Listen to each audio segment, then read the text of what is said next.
Welcome back to part 2 of how to run a faster 5k. We're under pressure because it's about to pour with rain. We've only got one take. We've been driving chasing the sunshine. Okay, so we're going to talk about how to improve your 5k. Last week, just recap last week, because let's start running. Okay. Wet. Okay.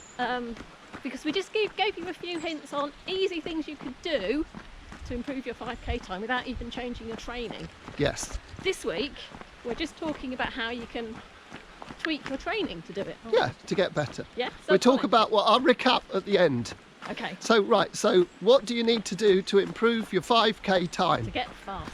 To get faster. And if you've only just, if you just started running, keeping chatty, but doing more training at a chatty pace will make you faster. That's a bit strange, isn't it? People might think, well, if I want to run faster, surely I've got to run fast in my training.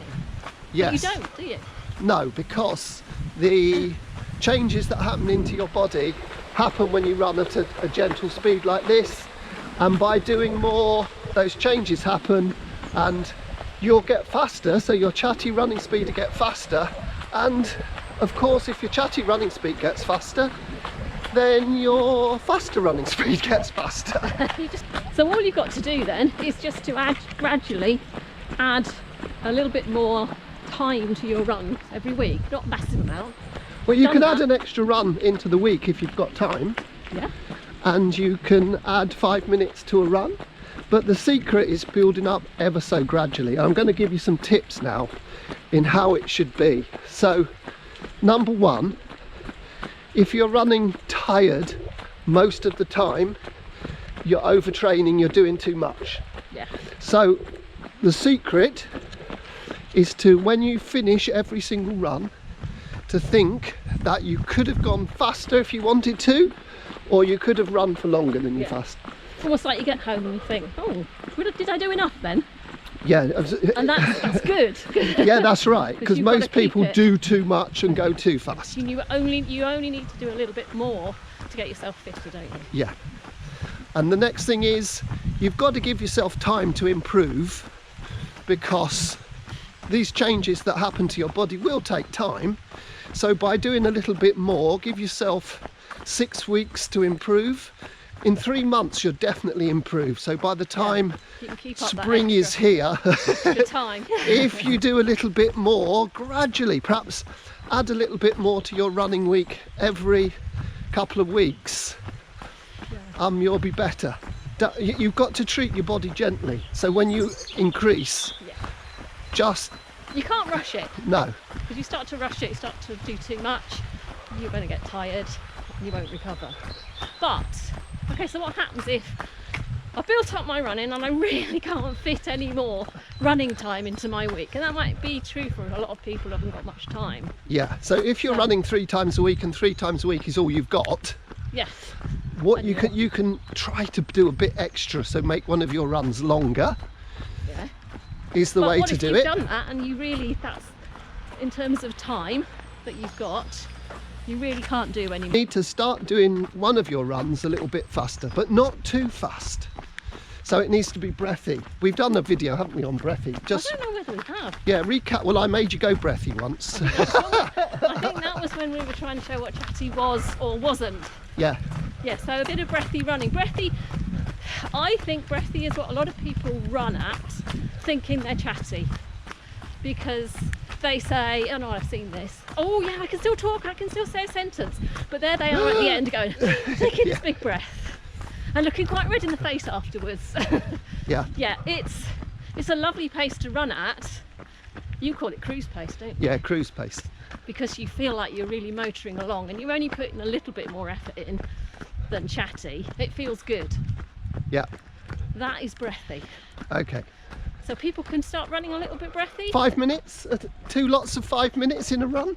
Yeah, it's not going out and doing a whole breathy run, is it? That's too much. No, yeah. So 10 minutes maximum of breathy to start with. Yeah. So you might go off. You might do 10 minutes chatty. You might do 3 sparkles. Yeah. 10 minutes of breathy, a few sparkles afterwards, and come back. Or, and I used to do this with my groups, when I had groups before we couldn't have groups, that I just put it into little chunks of a few minutes. Yeah, okay. And the reason I did that was because if you go off and you try and do 5 minutes breathy, what's going to happen? They go too fast. Go too fast. Okay. So just a couple of minutes, a bit of a rest, get used to it, check the pace at the end. Well, how do you feel it? Because if you do your 2 minutes breathy and you're at the end, you've gone too fast. Yeah, you mustn't be. Should be talking, but feeling that breath. Okay, and the other thing that you can do is you can do fartlek, but we're going to do that next week. Yeah, fun fartlek. Fun fartlek, because that's really what I'm going to finish on today, and that is your running should be relaxed fun. Yes, we're going to talk about fartlek next week, because I think fun fartlek is actually better than running a bit breathy. Yes, probably. Yeah. Bit here, bit there, but lots of people do it wrong. So yeah, and we'll lots of have a people go. do it miles too fast. So to recap, and let's with a go view of with the a view of the Lawley in the background. The Lawley in the background. In the rain. You would you need to finish each run thinking you could have gone further or faster. If you're running tired for the majority of the time, you're doing too much or going too fast. You should be feeling fresh for the majority of the time. Running should be fun and enjoyable, hence the chatty sparkly, and it shouldn't be hard work. And if you're going to want to get faster over your 5k, you just need to do more chatty running to start off with. And if you can't, if you've got to that limit of what you can do, then a little bit of faster running in your running week. But your body, the human body, likes to be treated gently, so treat it gently. So next week we will go into a bit more detail on fartlek, because fun fartlek is great. Yes. And I think it deserves a whole video. And people get it wrong all the time. People get it wrong, and it's so much more enjoyable if you get it right. Yeah. So that's it for this week. Don't forget, you can find all our videos on YouTube and on our website, chattysparklyrunners.co.uk, with the written text. Join our Facebook group for more. There's a lot going on in our Facebook group at the minute, isn't there? There's a bit of naked running going on. Oh yes, after my friend Rod Dixon. Yeah, and we mean by that naked without your watch. Yeah, and how to do it. Yeah, so join the group for a bit of advice and see what everybody's posting. Yeah. And that's it, I think. Okay, see you next week for some fartlek. Are we going to do some fartlek? No, we're just telling what to do. We could. Okay. We'll think about it. Okay, see you next week. Bye.